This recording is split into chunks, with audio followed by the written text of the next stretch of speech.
I lost everything in a boardroom betrayal, but then this glowing portal appeared, revealing a modern farm system in a world overrun by monsters. I may have lost my title, but I won't lose this chance. The vote was unanimous. 12 hands raised against me, including my own brothers. 20 years of building Harmon agricultural industries, and they stripped it away in 11 minutes. I walked out of that glass tower with nothing but the suit on my back. That night, drunk on cheap whiskey in a motel parking lot, I saw the truck's headlights too late. I woke up starving. Not hungry, starving. The kind of empty that makes your organs feel like they're eating themselves. I was lying in mud, wearing rags that smelled like death, surrounded by people who looked worse. A guard threw a wooden bowl at my feet. Empty. That's your ration, exile. Welcome to the Ashward frontier. Above the tree lean, something with too many wings shrieked. And that's when I saw it, a glowing rectangle floating 6 inches from my face, pulsing with familiar green light. Harmon Agri System initialized. Welcome back, Director. But I'm getting ahead of myself. Let me tell you how I really died. 3 hours before my heart stopped, I was signing quarterly reports in my corner office. Myri had texted me a photo of Seoyin's finger painting, a blob she insisted was our family. Jehun had asked if I'd make it to his science fair. But definitely. While knowing I probably wouldn't. Then my assistant burst in. Emergency board meeting. Your brother called it. I should have known. Then, Jamin never called meetings. He golfed with investors and smiled for cameras. That was his role. The operational work was mine. The boardroom was full when I arrived. Jamin sat at the head of the table. My seat. What's going on? I asked. He slid a folder across the mahogany. I opened it. My signature, again and again, on documents transferring controlling shares, liquidating assets, restructuring ownership, all dated over the past 3 months. I didn't sign these. The notary says otherwise. Jamin's smile was patient, rehearsed. The board has concerns about your mental state, brother. The stress of leadership, the long hours. We think it's best if you step back. You forged my signature. Prove it. He nodded to the security guards at the door. Please escort Director Harmon from the building. He's no longer employed here. I fought. Of course I fought. I demanded audits, threatened lawsuits, called every lawyer in my phone. The guard grabbed my arms. Someone took my key card, my phone. 20 years of 16-hour days, and they marched me out like a shoplifter. The elevator down took 43 seconds. Felt like 43 years. I found Jamin in the parking garage, leaning against my car. His car now, I supposed. Why? The only word I could manage. Because you built an empire and gave me scraps. He examined his nails. Because you trusted everyone and suspected no one. Because it was easy, Daesung. 3 years of planning, and you never noticed a thing. Myri, the kids. You'll destroy everything I'll take excellent care of them. They're family. He laughed. You're the one who's always saying that. Family first. I swung at him. Missed. The 2 men who stepped from the shadows didn't miss. They worked efficiently, professionally. Ribs cracked under their fists. My knee bent the wrong way. When I curled on the concrete, one of them kicked my stomach until I vomited blood. Jamin crouched beside me. Sign the remaining papers, and this stops. Disappear quietly. I'll even let you keep the vacation house. I spit blood in his face. He wiped it away, sighed, and walked to the elevator. Make sure there are no witnesses. They dragged me 6 blocks before dumping me in an alley behind a restaurant. I crawled for what felt like hours. The hospital was 8 blocks away. I made it 4. My last thought before the darkness took me was Myri's face when she'd learned I'd failed them. That I'd trusted my brother over my own instincts. That I'd left her and my children with nothing. Then I woke up in hell. The body I inhabited was dying. My arms were sticks wrapped in papery skin. My stomach had given up growling days ago. Around me, hundreds of people lay in the mud of a massive camp. Refugees, criminals, broken things. The sky was the wrong color, too orange, too heavy. A man in leather armor kicked my leg. On your feet, exile, roll call. I stood. The body nearly collapsed. Memories flickered, not mine, but his. Daesung of House Harmon. A minor noble who'd gambled away his family's last holdings and been sentenced to the frontier. As punishment, his wife and children had been shipped to separate camps. He'd stopped eating a week ago. The guard shoved a wooden bowl into my hands. Nothing in it, but grime. That's your ration for today.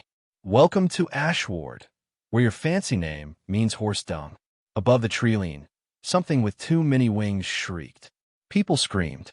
The guard cursed and ran toward the sound. And that's when the notification appeared. Harmon Agri system activated.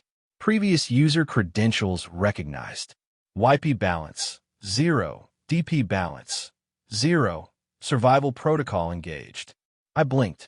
The green interface was identical to the prototype I'd commissioned for our smart farming division. Same fonts, same layout, same logo. Duel mode unlocked. Agricultural production plus protective power development. A second window opened beside the first. Defense points. Combat cultivation patoué. Protection abilities. Then a portal shimmered into existence 2 feet in front of me. Through it, I saw steel shelving, modern tools, bags of fertilizer with English labels. A tractor, and beyond that, a secondary chamber glowing with strange energy. Someone in this world had been waiting for me. But first, I had to survive long enough to understand why, and whether this broken body could carry me back to my family. The refugee camp sprawled across a crater like an open wound. Makeshift tents of salvaged canvas and monster hide clustered around a central well, maybe 300 souls packed in a space meant for 50. I counted the bodies. As I walked, 2 fresh ones near the latrine ditch, one being stripped for usable cloth. First season takes 9 out of 10. A woman with a missing eye spat near my feet. Starvation gets half. Ash wolves take the rest. Winter finishes whoever's stupid enough to still be breathing. I kept walking. The information was useful. The delivery wasn't. An old man sat against a boulder, sharpening a bone knife. Don't bother running, Lord Ling. Frontier's got 3,000 miles of wasteland in every direction. Empire won't take you back. Blight wastes won't let you through. He laughed, phlegm rattling. Welcome to the end of the road. Event 1. Learn the death statistics. Learn there's no escape route. The well had a line.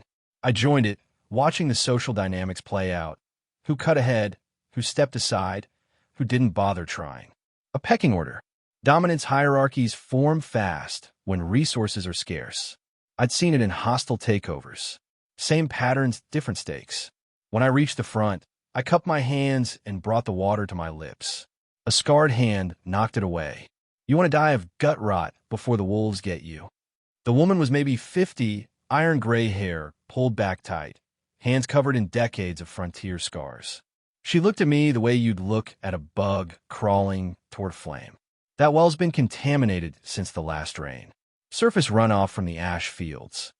Then why is everyone? Because they've already had it, built tolerance, or they're too desperate to care. She jerked her chin toward a smaller container behind the main well. Boiled reserve. 1 cup per day per person. Varen Threll's rules. I filed the name. Who's Varen Threll? She actually laughed. Sharp and bitter. Another soft Lord Ling who'll be dead by snowfall, asking questions like he's still in court. She studied me for a moment. Threll controls the food stores. The hunters answer to him. You want to eat? You pay tribute or you work as details. You want extra water? Same deal. And if I don't, then you're already dead. Just haven't stopped moving yet. Event 2. Met Yanhwa. Learned the power structure. She walked away without another word. I watched her go. Confident stride. Eyes that tracked movement, the unconscious competence of someone who'd survived here long enough to stop counting years. I found a quiet spot behind a collapsed wagon and concentrated. The spatial pocket opened. Steel shelves gleamed under artificial light. I stepped through, feeling the strange pressure of existing between spaces. The inventory was sparse. Basic hand tools, a small bag of fertilizer, and a single seed packet. I picked it up. Fast growth radish variety. 14-day maturation. Optimal for system initialization. Beside the agricultural section, a doorway led to the secondary chamber. I walked through. Energy hummed against my skin. In the center of the room, A pedestal held a leather-bound book that shouldn't exist. Guardian's Path. Cultivation Manual for Protective Combat. Note: defense points required for advancement. Yield points enable enhanced physical conditioning. Both currencies synergize for optimal development. I opened it. The first chapter described breathing exercises, body conditioning, combat stances designed not for killing, but for protecting yourself, your territory, your people. The philosophy was alien to modern martial arts. Every technique assumed you were the last line between something precious and something hungry. Event 3. Discovered the cultivation system and seeds. A notification pulsed. Deployment zone required for agricultural production. Minimum cleared area, 10 square meters. Must be physically prepared by user. I couldn't just drop crops anywhere. I needed land. Land I controlled. The spatial pocket dissolved around me as I stepped back into the fading daylight. Over the next hour, I listened. The camp had one consistent warning: don't go northeast. Rocky ground, Ashwolf territory, nothing worth dying for. 3 people had tried prospecting there in the last month. None came back. I went northeast. The terrain shifted from packed mud to volcanic rock within a quarter mile. Black ash coated everything. But beneath it, I crouched and dug with my fingers. The soil was dark, mineral rich. I'd seen volcanic soil like this in agricultural reports. Some of the most fertile ground on Earth formed around dead volcanoes. Everyone avoided this place because of predators. I could work with predators. I found a defensible position where 2 rock formations created a natural choke point. Anyone or anything approaching would have to come through a narrow gap. I pulled up the Guardian's Path forms from memory and began practicing. The movements felt strange in this younger body. Muscle memory that didn't exist yet. But the principles were sound: redirect force, protect vital points, create space. I worked through the basic forms until my legs burned and my lungs ached. Something moved in my peripheral vision. I froze. Yellow eyes watched from the ash-covered rocks. Wolf-shaped, but wrong. Too large, fur matted with volcanic dust, teeth longer than my fingers. It studied me the way I'd studied the camp's power structure. Then it turned and disappeared into the rocks. Event 4. Scouted the land, practiced guardian forms, encountered Ashwolf. I made it back to camp. As darkness fell, they were waiting for me. 3 men blocked the path. The leader had the soft hands and faded finery of exiled nobility. His smile didn't reach his eyes. New arrival. He stepped forward. Varen Threll welcomes everyone to the Ashward frontier. Welcomes come with costs. I have nothing. Everyone has something. He gestured, and his men moved. The first punch came fast. My body shifted. Guardian's Path, first offensive form, and the blow glanced off my shoulder instead of crushing my throat. The second man swung a club. I redirected, took it on my forearm instead of my skull. But I didn't fight back. 3 against 1, with unknown variables. Fighting meant escalation. Escalation meant exposure. I needed them to underestimate me. So I went down. Took the beating. Protected my head, my organs, my joints. Let them think they'd won. They left me in the mud, laughing. From the shadows between 2 tents, a lean figure watched. Jinsu Mak noted the precise economy of the new exiles' movements. The way he'd controlled his fall. The way he hadn't begged. Event 5. Beaten by Threll's men, observed by Jinsu. Blood dripped from my split lip. My ribs screamed, but my mind was cold. Sentiment killed me in my last life. I trusted my brother because we shared blood. I gave him access because family meant something. Never again. I would build 2 towers of power in this wasteland. One grew from the soil, food, followers, economic control. The other grew from within, combat ability, defensive strength, the power to protect what I'd built. Varen Threll thought he'd just beaten another dying exile.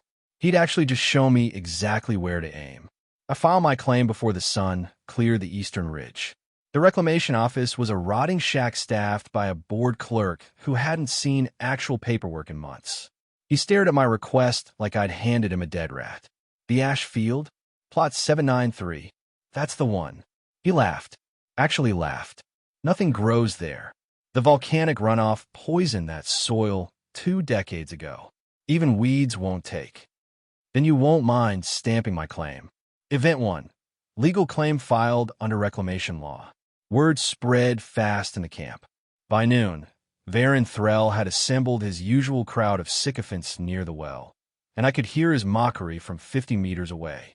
The new exile wants to farm poisoned dirt. His laughter rang out, theatrical and cruel. Let him play. It'll be entertaining to watch him starve with legal documentation. His men joined the chorus. None of them understood what I'd just done. Reclamation law was clear. Claimed land couldn't be seized without due process. It wasn't much protection, but it was something. Baron had just publicly dismissed me as harmless. That dismissal was worth more than gold. I walked past them without a word. I had work to do. The ash fields stretched gray and desolate under the afternoon sun. Volcanic residue had mixed with decades of neglect to create something that looked more like a wound than land. The previous owner had abandoned it. After 3 failed seasons, I knelt and grabbed a handful of soil. Concentrated. The spatial pocket opened in my mind. The system inventory materialized: basic hand tools, common seeds, a starter packet of concentrated nutrients that would have cost millions in my old life. The nutrients were designed for exactly this situation: rehabilitation of depleted soil through targeted mineral injection. I got to work. Event 2. 18-hour days of preparation began. The first week nearly killed me. Dawn at dusk, I cleared rocks. Hundreds of them, ranging from fist-sized to boulders that required lever systems. I improvised from scavenged timber. My hands blistered, split, and blistered again. The volcanic ash cut like glass dust when the wind picked up. At night, I practiced. The Guardian's Path cultivation forms were stored in my system as instructional sequences, each movement built on the last, grounding stances that rooted energy through the legs, breathing patterns that circulated power through the core, defensive postures designed to absorb and redirect force. My corporate mind loved the logic of it. Risk assessment, resource allocation, threat mitigation. The same principles I'd used to build an empire now applied to building a body that could protect what I'd create. 2 hours every night. My muscles screamed. I kept going. On day 2, Yahello appeared at the edge of my field. She watched me work for an hour without speaking. I could feel her assessment, the way her eyes tracked my movements, noted my unfamiliar techniques. "You don't dig like someone who's never farmed," she finally said. "I've managed operations before." Not what I meant. Her iron-gray hair caught the dying light. "Your body moves like you're following instructions you can't quite see. And those cultivation forms you practice at night, I don't recognize the style." Smart. Dangerously smart. Self-taught, I said, cobbled together from observation. She didn't believe me, but she also didn't push. "The wolves will come within the week. They always test new claims." "I know. Do you?" Her scarred hands gestured toward my field. "One man, no walls, no weapons worth mentioning. You're a meal." "Then I'd better dig faster." She left, but she came back the next morning with 2 workers who owed her favors. Said nothing about payment, just pointed them at the rock pile and walked the perimeter, mapping sight lines. I didn't ask why she was helping. I just accepted it. Event 3, Beast-class wolf attack on day 3. They came at dusk. 6 ash wolves, their gray fur blending with the volcanic soil until they were shadows with teeth. I'd spent 3 hours that afternoon digging a trench across the most likely approach vector, lining it with sharpened stakes I'd fire-hardened over lunch. Corporate risk assessment. Identify choke points, prepare redundancies, never assume a single solution. The lead wolf hit the pit at full sprint. The stakes took it through the chest. The second wolf tried to leap the gap and caught a stake through the throat on the landing. For left. Too many for the trap. The 2 workers Yahello had brought screamed and ran toward me. Wrong direction. They were leading the wolves straight to the center of my claim. I moved. Guardian's Path, first form, rooted shield. The energy I'd been cultivating for a week surged through my legs, up my spine, into my arms. I stepped between the workers and the lead wolf, caught its leap against my forearms. The impact should have shattered bone. Instead, I felt the force distribute through my stance into the ground. I redirected the wolf into its packmate. Event 4. First combat victory, workers protected. The remaining wolves circled. Smart predators, reassessing. I'd shown I wasn't easy prey. I grabbed a sharpened stake from beside the pit. Threw it like a javelin. It took the third wolf through the eye. The last 3 fled. I stood there, breathing hard, energy still thrumming through my body. The workers stared at me like I'd grown a second head. Go home, I told them. Tell Manhwa the wolves won't be back tonight. They ran, but they'd tell stories. Stories about the exile who fought like something more than human. Acceptable risk. The radishes sprouted on day 8. I planted them in soil that should have been poison, using nutrient injections that violated every agricultural principle this world understood. The system's growth accelerants were subtle, not magic, just optimal conditions maintained at microscopic levels. 8 days instead of 30. I harvested at dawn, my hands shaking with something that might have been hope. The radishes were perfect. Crisp, clean, no signs of contamination. The system chimed in my mind. Harvest complete. 50 yield points awarded, bronze yield tier unlocked, bronze guardian tier unlocked, new items available.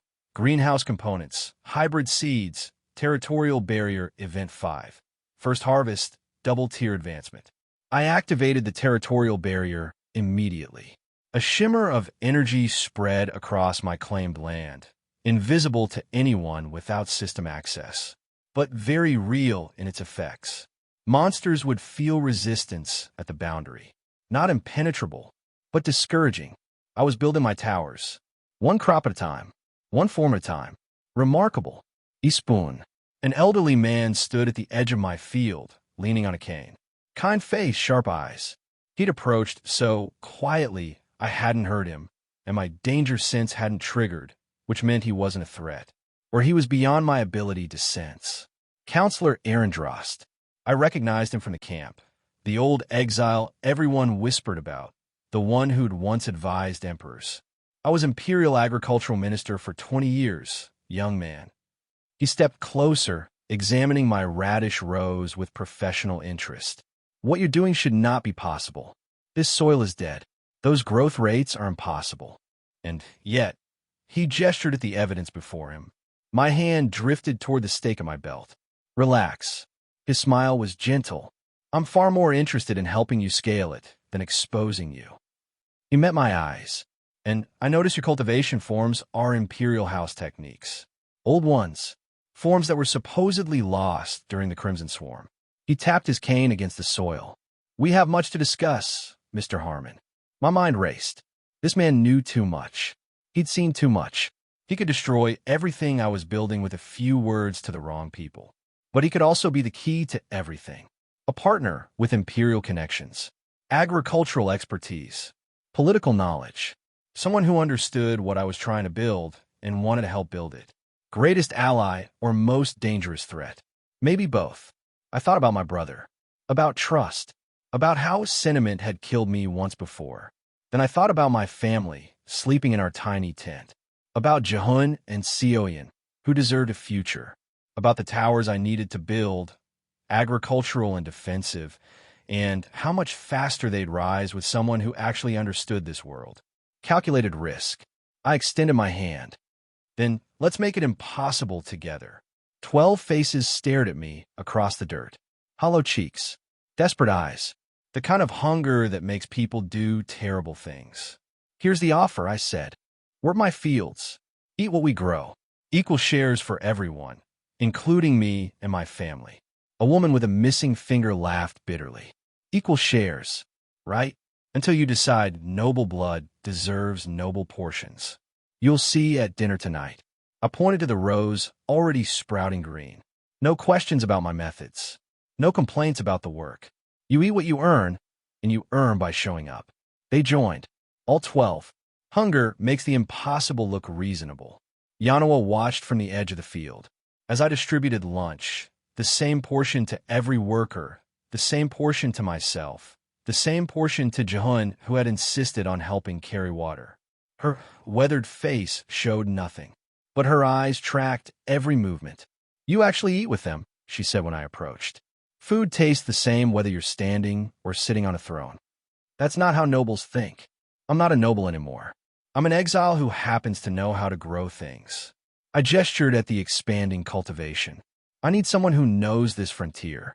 Someone who can turn my ideas into reality without asking questions I can't answer. She studied me for a long moment. In my old life, I'd hired hundreds of executives. I knew the exact second someone decided to commit. I was steward for House Castor for 31 years, she said. They're all dead now. Monsters. I've been surviving without purpose since. Then, I'm offering purpose. You're offering something impossible. Her eyes flicked to the unnaturally healthy crops. But impossible sounds better than nothing. She extended her hand. I shook it. Operations manager, secured. Varen's men arrived 3 weeks later. 4 of them, armed with clubs and the casual arrogance of people used to taking. They walked straight into my fields like they owned them, trampling seedlings with every step. Lord Threll extends his protection, the leader announced. 50% of your harvest. Standard frontier tax. I've been expecting this. My system had been tracking hostile movements for days, one of the defensive perks I'd unlocked through protecting my workers from a beast-class incursion last week. And if I decline? The leader smiled. Then accidents happen. Fires. Monsters finding their way past your little wooden fence. Children wandering off. He never finished the threat. An arrow embedded itself in the ground between his feet. Jinsu Max stepped from the tree lean, already knocking another arrow. Lean, watchful, moving like a predator who decided which throat to bite.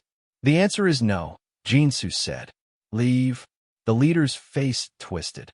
Mac, you're working for this. I'm working for someone who pays in food and respect instead of scraps and kicks. Another arrow, closer to the leader's boot. Next one goes through your knee. Then I'll explain to Lord Threll that his men fell to bandits. Which happens. Often. They left. I turned to Jinsu.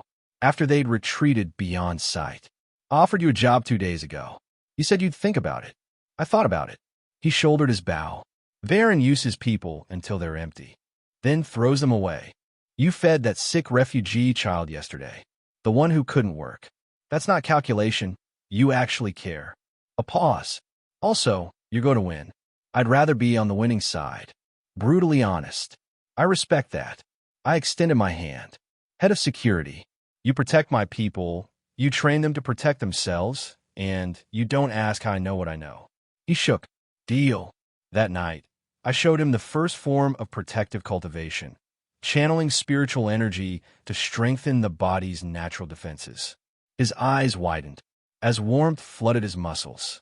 This is real cultivation, he whispered. This is what nobles hoard for themselves. Not here. Here, everyone who works earns the chance to grow stronger. His dormant spiritual channels open like a river breaking through a dam. The greenhouse went up in a week. System components materialized as salvaged imperial ruins, a story Aaron helped me craft. The old counselor had spent 3 days creating a paper trail, forged excavation permits, testimony from workers who'd helped dig up the ancient agricultural station. The Empire lost hundreds of experimental facilities during the Crimson Swarm, Aaron explained, while I assembled climate-controlled growing modules. No one remembers exactly where they all were. Your salvage is perfectly plausible, and if someone investigates, they'll find exactly what we want them to find. Records can be created as easily as destroyed. His eyes sparkled. I didn't spend 40 years in imperial bureaucracy without learning how the game is played. The greenhouse tripled our food production. Within 2 weeks, our 40 residents became stable. Word spread. The crazy exile with the impossible farm actually delivered on his promises. Protective wards went up around the perimeter. My guardian cultivation woven into physical markers that would alert me to hostile spiritual signatures.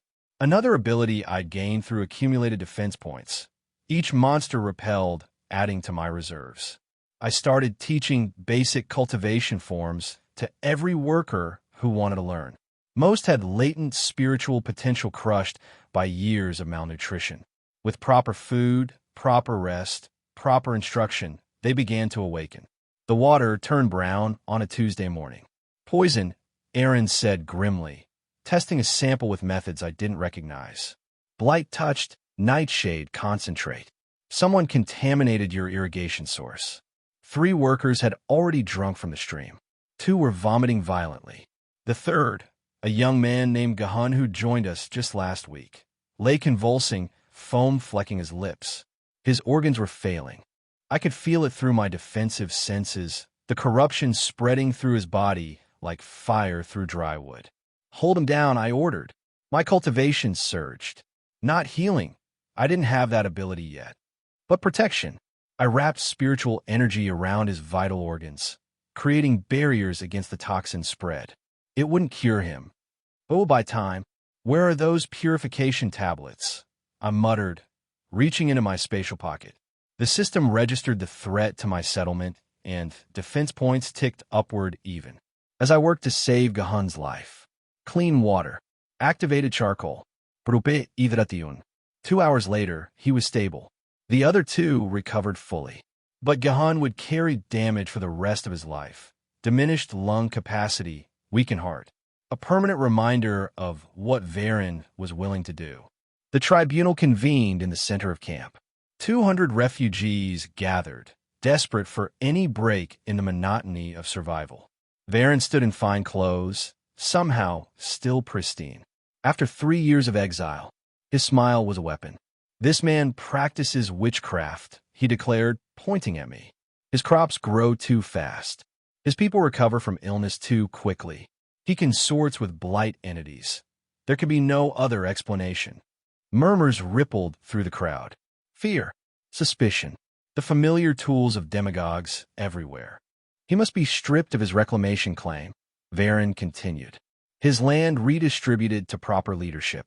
His family. Speaking of redistribution, I interrupted. Jinsu stepped forward, a leather satchel in his hands. He upended it, and papers scattered across the ground. Shipping manifests, I said, from Lord Threll's personal tent. Emergency grain supplies sent by the Empire for refugee relief. I'll let the words hang. Enough to feed this camp for 3 months. Currently rotting in his private storage. While you all starve. Silence. Then the murmurs turned to growls. The crowd's eyes shifted to Varen, and the suspicion I'd seen moments ago transformed into rage. Lies, Varen sputtered. Fabrications, check his supplies, someone shouted. Check them now. The tribunal elder, a tired woman named Sowen who'd served as a magistrate before her exile, raised her hand for quiet. The evidence is clear, she pronounced. The hoarding charges are substantiated. The witchcraft accusations are not. Lord Harmon's claim stands. Lord Threll, you refined half your remaining supplies for distribution to the camp. Victory. But Varen's face had gone past rage into something colder. Something that reminded me of my brother in the moment before the knife. He drew his sword. I reject this tribunal's authority. The blade gleamed in afternoon light. I am Varen Threll, son of House Threll, trained in the Crimson Lotus style since I could walk. If you want my supplies, exile, take them the old way. A noble's duel, to the death. I'd never held a blade in either life. 42 years. As a businessman. Then rebirth. As a starving exile. My combat experience totaled exactly 1 scuffle with desperate refugees and several monster encounters I'd survived through defensive cultivation rather than offensive skill.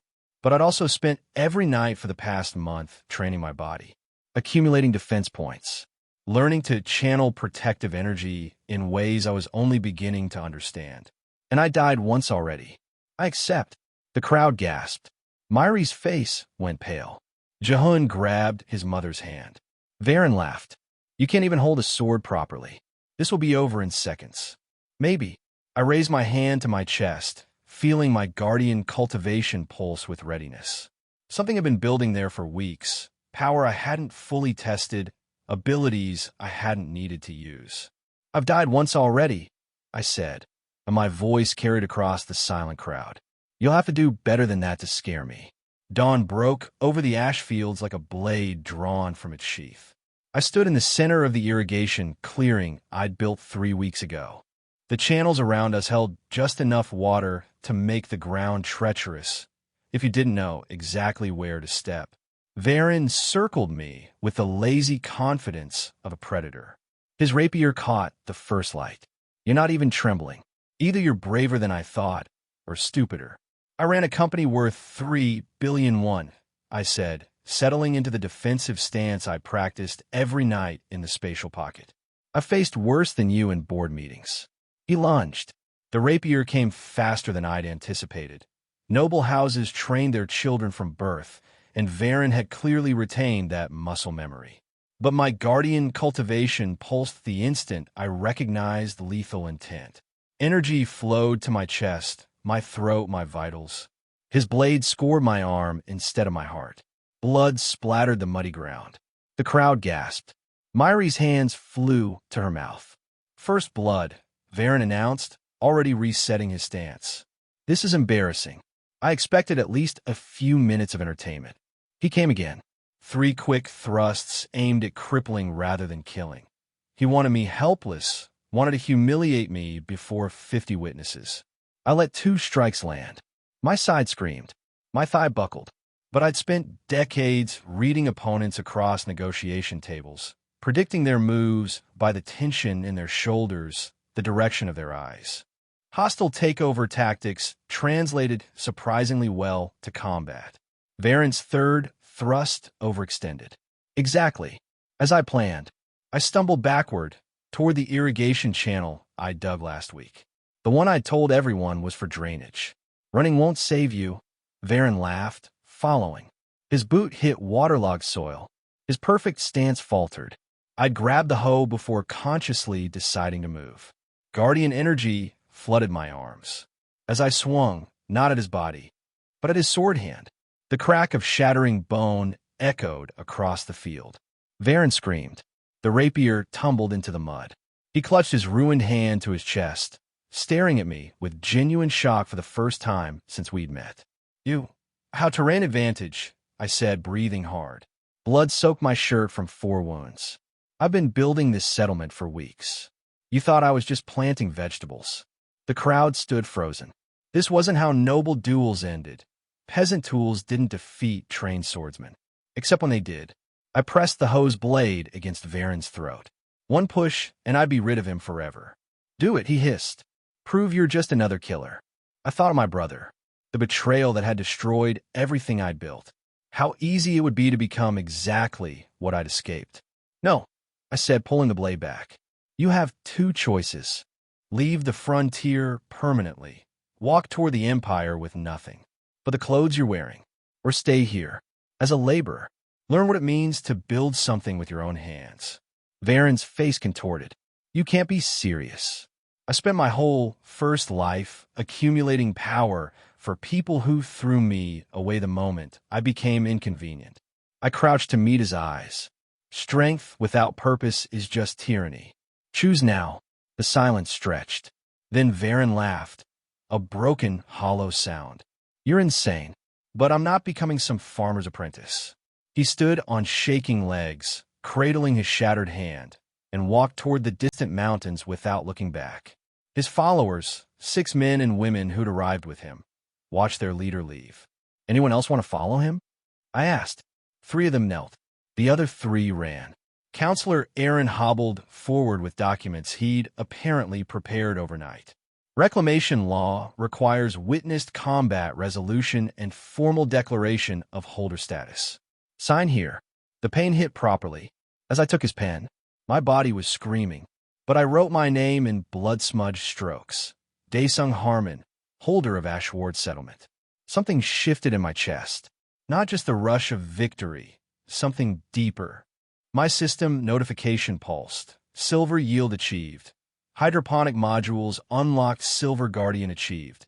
Territorial barrier anchoring available. I could anchor protection to the land itself. Create shields that didn't depend on my presence. Feed people through winter with crops grown in controlled environments. The crowd surrounded me. 53 people who'd arrived.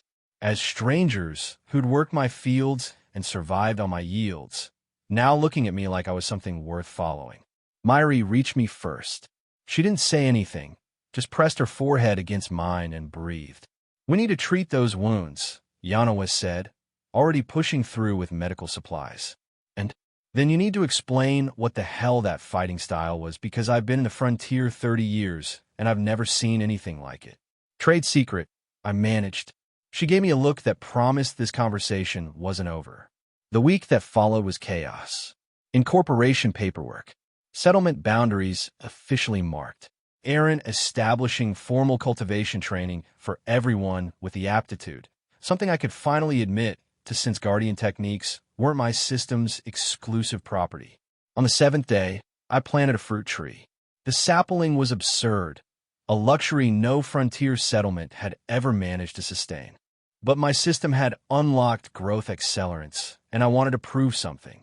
To myself, to everyone watching, to whatever force had given me this second chance. I pressed soil around its roots, feeling the settlement's new territorial barrier hum beneath my palms. Then my system flickered. Secondary user detected in proximity, Imperial Capital Region, signature match. Harmon bloodline, the words burned into my vision like a brand. Someone else had my system. Someone in the capital, hundreds of miles away, carrying my family name in a world that shouldn't know it existed. My hands steadied around the sapling. Whatever came next, salvation or threat, rescue mission or trap, I wasn't the man who died alone anymore. I had an army. I had land that grew stronger with my presence. And somewhere out there, impossibly, family I didn't know I had was waiting. Then the system pulsed again, and this time, the notification made my blood freeze. Secondary user status. Imprisoned execution scheduled. 47 days remaining.